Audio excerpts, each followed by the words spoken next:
Hi Marlo, I'm going to read Madeline, which is one of my favorite books when I was a kid. In an old house in Paris that was covered with vines lived 12 little girls in 2 straight lines. In 2 straight lines they broke their bread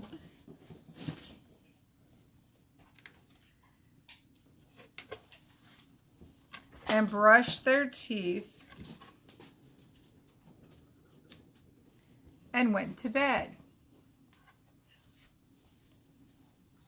They smiled at the good and frowned at the bad.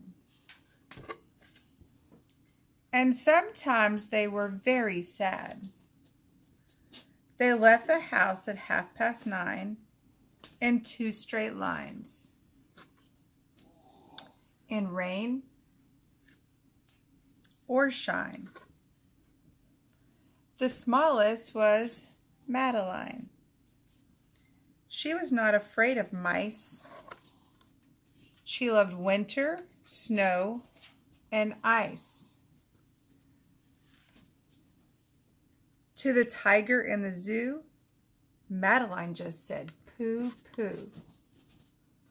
And nobody knew so well how to frighten Miss Clayville. In the middle of one night, Miss Clayville turned on her light and said, "Something is not right." Little Madeline sat in bed, cried and cried, her eyes were red. And soon after Dr. Cohen came, he rushed out to the phone and he dialed DAN 106, Danton 106. "Nurse," he said, "it's an appendix." In a car with a red light, they drove out into the night.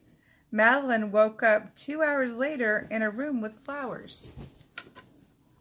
Madeline sewed, ate, and drank. On her bed there was a crank, and a crack on the ceiling had the habit of sometimes looking like a rabbit. One nice morning, Miss Clayville said, "Isn't this a fine day to visit Madeline?" Tiptoeing with a solemn face, with some flowers in a vase.